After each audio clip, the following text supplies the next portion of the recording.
ඔබ අපේ රටේ අනාගතය පිළිබඳ විශාල බලාපොරොත්තුවක්. ඉතාමත් හොඳ අධ්‍යාපනයක් හදාරලා අද කැඩෙට් නිලධාරීන් හැටියට ඇතුළු ඔබ අධිකාරිලත් තනතුරු බවට පත් වෙනවා. ඒ ඔබගේ ජීවිතය ඉතාමත් සුවිශේෂී අවස්ථාවක්.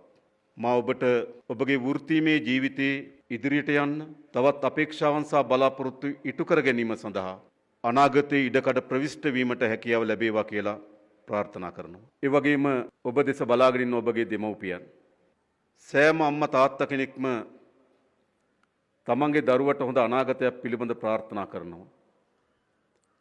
තමන්ගේ දරුවා සුළඟෙල්ල එලිලා මොන්ටිසෝරි යන දවසේ සිට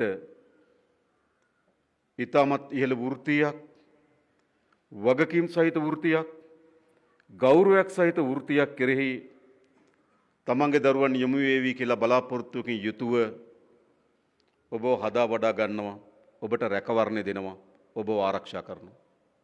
මා හිතනවා අද එම දෙමව්පියන්ට ඉතාමත් සුවිශේෂී අවස්ථාවක් ඔබ පිළිබඳ ආඩම්බර වෙන්න. මේ ඉදිරිපස අප මාතෘභූමියේ වගකීම දරාගෙන දිගු කාලයක් යුද හමුදාවට දෙන ගෞරවය සහිත අසිපත තමන්ගේ අතමත හොයාගෙන තමන්ගේ දරුවා තමන්ගේ ඉදිරිපිට සිටීම පිළිබඳව ඒ දෙමව්පියන්ට විශාල ආඩම්බරයක් දෙනවා. මා හිතනවා ඔබ ඔබගේ දෙමව්පියන්ට ලබා දිය යුතු උපරිම ගෞරවය සහ වටිනාකම ලබා දී තිබෙනවා. ඒ වගේම මා විශ්වාස කරනවා එම දෙමව්පියන්ගේම බලාපොරොත්තු අපේක්ෂාවන් ඔබ මේ වෘත්තීය තුලේ ගෞරවය සහ වටිනාකම ආරක්ෂා කරගනිමින් ඉතාමත් හොඳ වෘත්තීමය ජීවිතයක් ගත කරාවි කියන බලාපොරොත්තුවක් අපිට තිබෙනවා. ඒ වගේම ඔබගේ ජ්‍යෙෂ්ඨ නිලධාරීන් ඔබ දෙස බලාගෙන ඉන්නවා. එම ජ්‍යෙෂ්ඨ නිලධාරීන්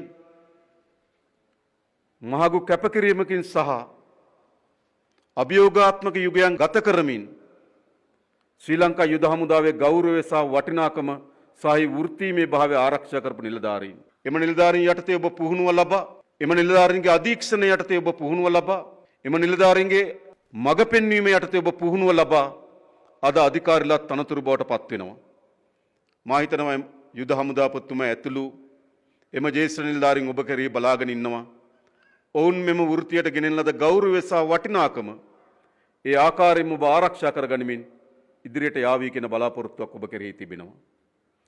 ඒ වගේම රජයක් හැටියට ජනාධිපතිවරයා හැටියට මටත් අපේ මාතෘභූමියටත් ඔබ කෙරෙහි විශාල බලාපොරොත්තුවක් තිබෙනවා. අප දන්නවා අපේ රට විවිධ අවදීන්වල විවිධ අභියෝගයන්ට මුහුණ දුන්නා. ඒ අභියෝගයන් ජයග්‍රහණය කිරීම වෙනුවෙන් මේ මාතෘභූමියේ ආරක්ෂාව වෙනුවෙන්, මාතෘභූමියේ සාමය වෙනුවෙන්, මාතෘභූමියේ ජනතාව වෙනුවෙන් ජීවිත පරිත්‍යාග කරන ලද ඔබගේ ජ්‍යෙෂ්ඨ නිලධාරීන් සිටිනවා. ඔබ අද පය හොබවාගෙන සිටින්නේ ශ්‍රී ලංකා යුද හමුදාවේ සමාජිකයින් වීරෝදාර වීර ක්‍රියා හරහා අපේ මාතෘභූමිය නිදහස් කර ගැනීමේ සටනේදී ජීවිත පරිත්‍යාග කොට මේ මහ පොළොවේ මිහිදන් වී සිටිනවා. ඔබ මා දෙපය තබාගෙන සිටින්නේ එම පහ පොළොව මත.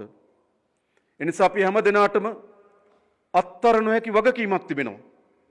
ශ්‍රී ලංකා යුද හමුදාව ලෙස ඔබට අකලංක වගකීමක් තිබෙනවා.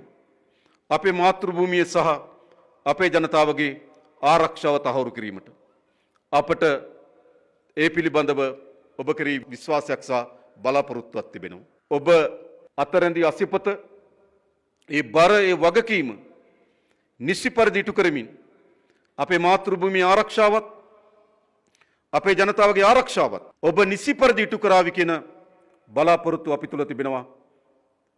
ඒ ඔබ ඉටු කරાવી. ඒ වගේම මා දන්නවා මේ මොහොතේදී අපි සුළු කුණාටුවකට මුහුණ දී විශේෂයෙන්ම මධ්‍ය කඳුකරේ සහ ඒ ආශ්‍රිත දිස්ත්‍රික්කවල විශාල ව්‍යසනයකට මුහුණ දුන්නා. එළවේලි කඩාගෙන ගියා. පස්කඳු නායාම හේතු කොටගෙන පුරවැසියන්ගේ ප්‍රවිෂ්ඨ මාර්ග මුළුමනින්ම ඇවුරුණා. යම් ජන කණ්ඩායම් වලට ආහාර සපයා ගැනීම, විශාල දුෂ්කරතාවයක් බවට පත් වී තිබුණා. ඒ ව්‍යසනයේ විසින් තමන්ගේ ජීවිත ගලවා ගැනීම විශාල අභියෝගයක් බවට පත් වී තිබුණා. ඒ හැම මොහොතකදීම මෙම සුළු කුණාටුව හමුවේ ආපදාවට පත් වූ ජනතාව මුදා ගැනීමේ කාර්යයේදී ශ්‍රී ලංකා යුද හමුදාව ඔබගේ ජ්‍යෙෂ්ඨයින් විශාල කාර්යභාරයක් ඉටු කරා. මා මේ අවස්ථාව උපයෝග කරගන්නවා ඔවුන්ට බෙහෙත්ම ස්තුතිවන්ත වෙන්න. ඒ වගේම යලි ජනතාවගේ ජීවිත යථාවත් කිරීමේදී මේ මොහොතේදීත් මා දන්නවා තවත් ප්‍රවිෂ්ඨ මාර්ග ඇවුරුණු අඩාල වුණු ප්‍රදේශ කීපයක් තිබෙනවා. ඒ ප්‍රදේශ කීප ඉතාමත් අසීරු රාජකාරියක් ලෙස එම මන්මාවත් විවෘත කරමින් ජනතාවට අවශ්‍ය සේවාවන් සහ ජනතාවට අවශ්‍ය ප්‍රවිෂ්ඨ මාර්ග සකස් කිරීම සඳහා විශාල වෙහෙසක් දරනවා. ඒ ඔබගේ ජ්‍යෙෂ්ඨයින්. ඒ වගේම ආරක්ෂිත කඳවුරු වල විශාල ජනතාවක් රැඳී සිටියා. එම ජනතාවට අවශ්‍ය ආහාර පාන සෞඛ්‍ය ආරක්ෂිතභාවය සෞන්ගේ රැකවරණය ලබා දීමේදී ශ්‍රී ලංකා යුද හමුදාව විශාල කාර්යභාරයක් ඉටු කරා. එයින් පෙන්눔 කරන්නේ කුමක්ද? අපේ රට අපේ රටේ ජනතාව කවර හෝ මොහොතක කුමන දුෂ්කරතාවයකට මුහුණ දුන්නත් එම දුෂ්කරතාවයෙන්දී ප්‍රධානම ගැලවුම්කරුවන් ප්‍රධානම ආරක්ෂකයින් ප්‍රධානතම රැකවල්ලුන් බවට පත් වෙන්නේ අපේ ශ්‍රී ලංකා යුද හමුදාව ඔබ. ඒ නිසා ඔබ මත මේ පැවරී තිබෙන හුදු වෘත්තීයක වගකීමක් නොවේ. විවිධ වර්ගයේ රැකියාවන් තිබෙනවා. ඔබගේ පන්තියේ එකට ඉගෙනගත්තු යාළුවන් මිත්‍රයින් විවිධ රැකියාවන් වල නිරත වී තිබෙනවා. ඒ හැම රැකියාවකටම ලැබෙන වගකීමක් සහ වටිනාකමක් තිබෙනවා. මා හිතනවා ඔබට පැවරී තිබෙන වගකීම සහ වටිනාකම ඊටමත් උත්තුංග වටිනාකමක් ඔබට ලැබී තිබෙනවා. වගකීමක් ඔබේ දෙවුර මත පැවරී තිබෙනවා. විශේෂයෙන්ම අපේ මාතෘ භූමිය යලි අපි ගොඩනැගී යුතුයි. ආකාර ගණනාවකින් අපේ මාතෘ භූමිය තරජනයකට මුහුණ දී තිබෙනවා. එක පසකින් අපේ රාජ්‍ය යාන්ත්‍රණය අබල දුබල වී බිඳ වැටීමෙන් ලක් වෙමින් තිබුණු යුගයක් තිබුණා. අපේ ආර්ථිකය විශාල ලෙස අභියෝගයට ලක් වුණු කඩා වැටෙමින් තිබුණු යුගයක් තිබුණා. අපේ සමාජයේ යහපැවැත්ම මුළු මුනිම බිඳ වැටෙමින් තිබුණු යුගයක් තිබුණා. මිනිස් සබඳතාවයන් වටිනාකමක් නොවන සබඳතාවයන් බවට පත් වෙමින් තිබුණා. දෙමව්පියන් සහ දරුවන් අතර සබඳතාවය බිඳ වැටෙන්න පටන් ගත්තා. ගුරුවරුන් සහ දරුවන් අතර සබඳතාවයන් බිඳ වැටෙන්න පටන් ගත්තා. ආගමික සංස්ථාවන් සහ දායක සභාවන් අතර සබඳතාවයන් බිඳ වැටෙන්න පටන් ගත්තා. අපේ රටේ එක අතකින් සියලු සබඳතාවයන් බිඳ වැටුණු රාජ්‍යයක් බවට පත් වෙන යුගයක් ඇති වෙමින් තිබුණා. දැන් අප මත පැවරී තිබෙන්නේ කුමක්ද?